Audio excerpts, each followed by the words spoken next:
Hello friends, welcome to Devbhoomi education.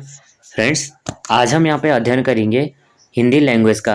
Hindi भाषा का जो पेपर होता है, लैंग्वेज जो फर्स्ट लैंग्वेज और सेकंड लैंग्वेज हम सीटेट में चूज़ करते हैं, तो वहीं से मैंने जो है 2018 का ये पेपर है और यहाँ पे जो है हिंदी फर्स्ट यानी हिंदी लैंग्वेज जो है सेकंड पेपर मैंने यहाँ पे लिया हुआ है। तो फ्रेंड्स, यहाँ पे जो ये क्वेश्चन है बहुत ही इंपॉर्टेंट क्वेश्चन हैं, क्योंकि अपकमिंग एग्जाम में जो भी यहाँ पे एग्ज़ाम होंगे, अभी जैसे जनवरी में 24 जनवरी को ये सीटेट का पेपर है, तो उसके लिए भी ये क्वेश्चन इंपॉर्टेंट है, क्योंकि यहाँ से भी है क्वेश्चन हमें देखने को मिलते हैं। अब यहाँ पे सबसे पहले हम पहला क्वेश्चन स्टार्ट करते हैं कि 91 से 105 तक यहाँ पे सही उत्तर हमें चुनना है। यहाँ पे जो टोटल क्वेश्चन होंगे 30 क्वेश्चन होंगे 91 से और 120 तक। तो अगर आपने अभी तक फ्रेंड्स वीडियो को लाइक शेयर और सब्सक्राइब नहीं किया, तो प्लीज़ वीडियो को लाइक शेयर और सब्सक्राइब कर लेना। इससे पहले भी जो है मैंने वीडियो अपलोड कर रखे हैं, तो आप उन्हें भी देख सकते हैं। तो पहला क्वेश्चन है, भाषा सभी विषयों के डैश में है। तो भाषा सभी विषयों के डैश में क्या है? एक केंद्र है। तो राइट आंसर हो जाएगा ऑप्शन नंबर 2। कविता एक निश्चित अर्थ होता है जिसे सभी विद्यार्थियों को पढ़ाना चाहिए। इस कथन के बारे में आप क्या मानते हैं? तो 92 का हमें आंसर बताना है। तो कविता जो है एक निश्चित अर्थ होता है और जिससे विद्यार्थियों को पढ़ाना चाहिए, यानी इससे क्या है, विद्यार्थियों को पढ़ाना चाहिए और सभी विद्यार्थी जो है यहाँ पे अनुभव और परिवेश में ही कविता समझ सकते हैं। तो यहाँ पे राइट आंसर हमारा ऑप्शन नंबर 1 हो जाएगा। अगला क्वेश्चन है, आप मानते हैं कि अलग अलग तरह की सामग्री पढ़ने के अवसर मिलने से, तो यहाँ पे हमें बताना है कि क्या हो सकता है। तो यहाँ पे भाषा को विविध संदर्भों में प्रयोग करने की समझ विकसित होती है। अगला क्वेश्चन है 94, हिंदी में विज्ञान संबंधी पाठों को पढ़ाने का उद्देश्य है। हिंदी में विज्ञान संबंधी पाठों को पढ़ाने का उद्देश्य है। तो 94 का राइट आंसर है ऑप्शन नंबर 3, विज्ञान के संदर्भ में हिंदी भाषा का प्रयोग को समझना। अगला क्वेश्चन, लेखन क्षमता के आकलन के लिए, लेखन क्षमता के आकलन के लिए 95 है। तो राइट आंसर है ऑप्शन नंबर 4, अभिव्यक्त विचारों को जांचना। अभिव्यक्त विचारों को जांचना यानी उदाहरण के लिए किसी विस्तृत उत्तर जो है उत्तरीय प्रश्न लेखन क्षमता के आकलन हेतु श्रेष्ठ माने जाते हैं, जिनका मुख्य उद्देश्य होता है अभिव्यक्त विचारों को जांचना। अगला क्वेश्चन, हिंदी के पाठों में अन्य भाषाओं के शब्दों में के होने का अर्थ क्या है? ऑप्शन नंबर 1 हो जाएगा कि पाठ समाज के बहुभाषी स्वरूप की सहज स्तुति है। आपकी दृष्टि में अभ्यास क्या है? तो आपकी दृष्टि में जो है अभ्यास क्या है हमें बताना है। तो बच्चों को तार्किक बनाते हैं, जो जितना जो है अभ्यास करते हैं तो उसमें तार्किक बनाते हैं। उच्च प्राथमिक स्तर की पाठ्य सामग्री में अनुवाद सामग्री रखने का उद्देश्य है। तो 98 का राइट आंसर है ऑप्शन नंबर 2, अन्य भाषाओं के साहित्य को हिंदी में पढ़ने के अवसर देना। यदि आपकी कक्षा में दृष्टिबाधित बच्चे हैं तो आप उन्हें किस तरह से पढ़ाएंगे या उनका किस तरह से आप सहयोग कर सकते हैं?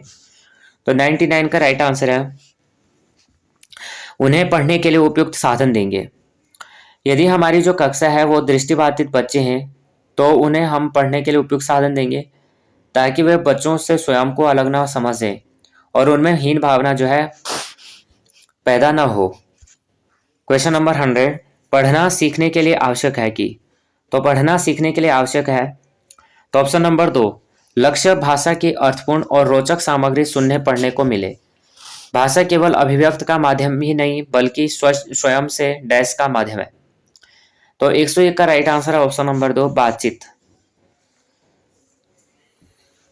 तो भाषा केवल अभिव्यक्त का माध्यम नहीं है बल्कि स्वयं से बातचीत का माध्यम भी है और भाषा के द्वारा ही हम स्वयं से बातचीत कर सकने में समर्थ हैं। क्वेश्चन नंबर 102, लड़के होकर रोते हो, यह कथन क्या दर्शाता है? तो यह कथन दर्शाता है कि भाषा को जेंडर की दृष्टि से पढ़ने को बाध्य करता है। समाज में जो है कई स्थानों पर जेंडर की भिन्नता देखने को मिलती है। जैसे एग्जाम्पल के लिए कि अगर लड़की ज़्यादा पढ़ ली गई तो आगे क्या कर सकती है, या इस तरह के प्रश्न यहाँ पे जो है हमें बहुत सुनने को भी मिलते हैं और देखने को भी मिलते हैं। अब जैसे यहाँ पे कहा गया कि लड़के होकर आप क्या है रोते हो, तो यहाँ पे क्या दिखाया गया कि जेंडर की बाध्यता यहाँ पे दिखाई गई है। तो 103 देखेंगे, कहानी के संदर्भ में कौन सा कथन उपयुक्त है? तो कहानी के संदर्भ में जो है कहानी में कथानक का होना आवश्यक है। जिस कहानी में जो है कथानक हो तो वो क्या हो जाती है, कथानक का होना आवश्यक है, क्योंकि कहानी में कथा मुख्य होती है। और कथा मुख्य होती है तो जो पाठक है उससे क्या है, उससे जुड़े रहते हैं।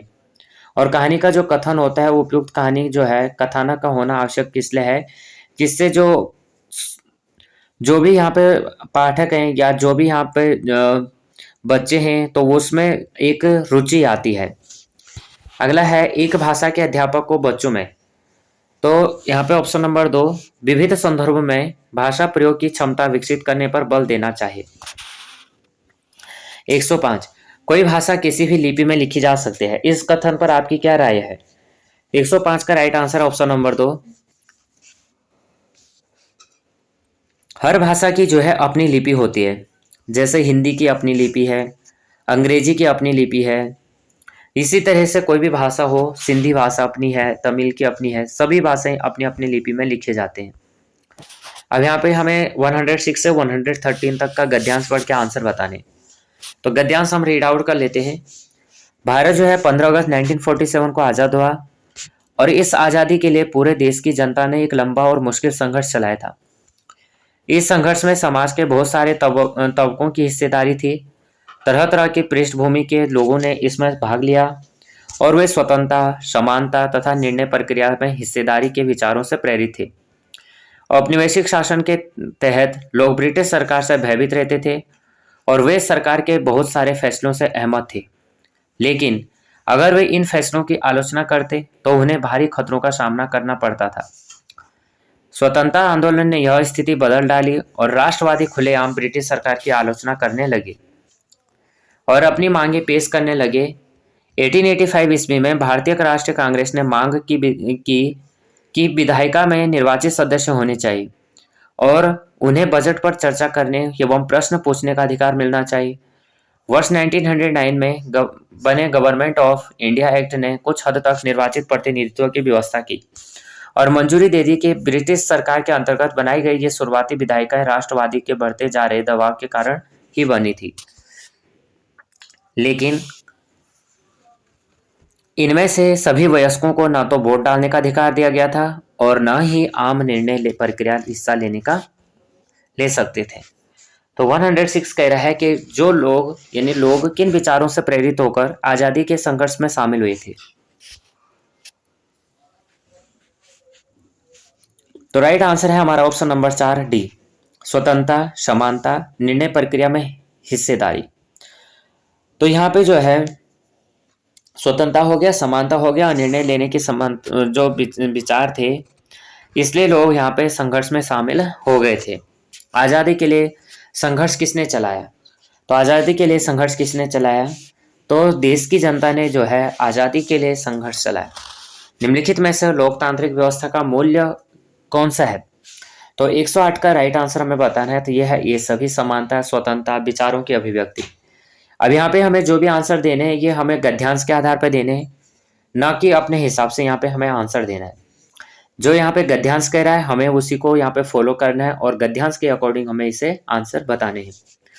आंदोलन का क्या असर पड़ा? तो आंदोलन का क्या असर पड़ा?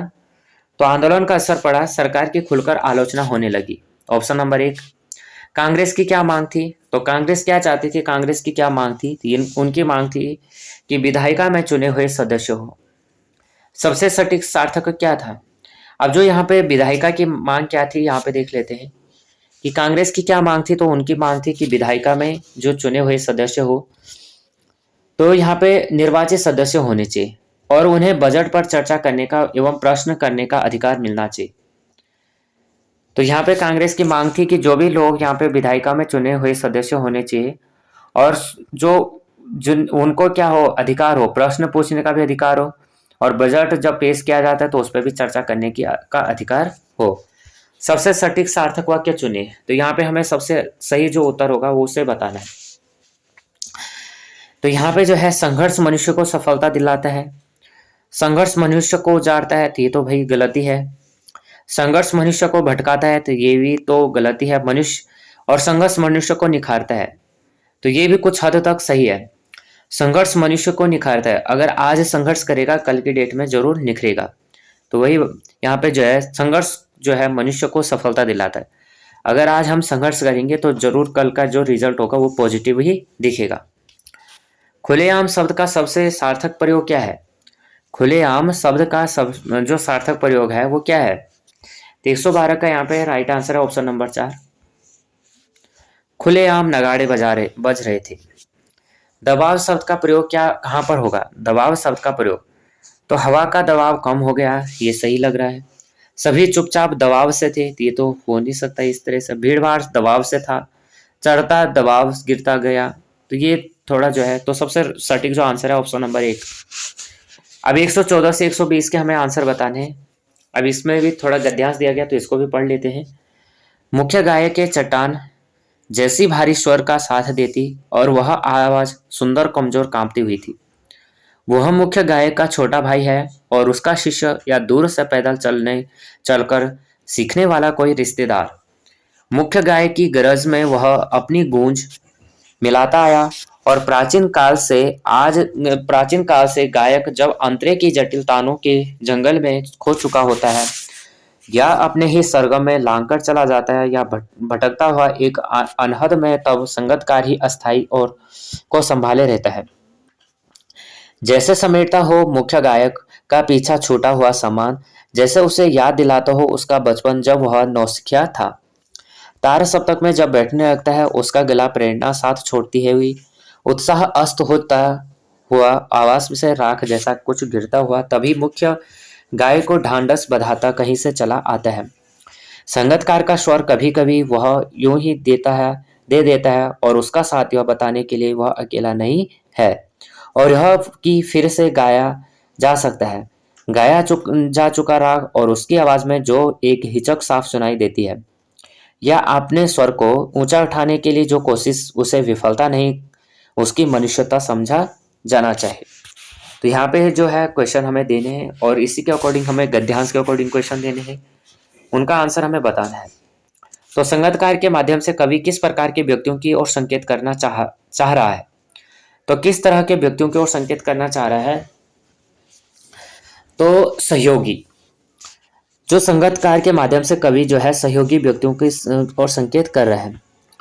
चट्टान जैसा भारी स्वर से आशय है, तो चट्टान जैसा भारी स्वर से आवाज संबंध है, यह है मोटी आवाज, ऑप्शन नंबर 4। गायक जब अंतरे की जटिल तानों के जंगल में खो चुका होता है के मायने अंतर को गाते हुए वह है, तो ये हो जाएगा भटक जाता है। अनहद शब्द में है, तो अनहद शब्द में क्या है? अन उपसर्ग है, ऑप्शन नंबर हो जाएगा 2।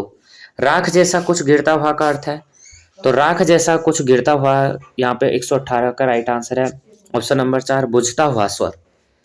संगीतकार का अर्थ क्या है? तो संगीतकार का अर्थ हमें बताना है 119, तो 119 का है ऑप्शन नंबर 2। गायक के साथ, संगतकार का अर्थ क्या है? तो गायक के साथ गाने वाला।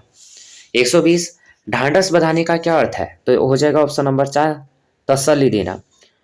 ढांढस बांधने का अर्थ है कि तसल्ली देना। जब मुख्य गायक जो है अपने स्वर से भटक जाता है तब संगतकार जो है उसे तसल्ली देता है और स्थिति को संभालने से स्वर मिलाकर गाता है। तो यहाँ पे फ्रेंड्स हमने जो है 30 क्वेश्चन यहाँ पे कंप्लीट किए, और अगर आपको थोड़ा भी ये क्वेश्चन जो है हेल्पफुल लगते हैं तो प्लीज़ वीडियो को लाइक शेयर और सब्सक्राइब करना, और अगर आपने अभी तक चैनल को सब्सक्राइब नहीं किया तो चैनल को सब्सक्राइब कर देना और बेल आइकन को प्रेस कर देना, जिससे भी मैं जो भी वीडियो अपलोड करूँगा तो आप तक पहुँच सके। और यहाँ पे जो है ये क्वेश्चन इससे पहले भी मैं वीडियो अपलोड कर चुका हूँ ओल्ड क्वेश्चन पेपर का, तो आप उन्हें भी देख सकते हैं।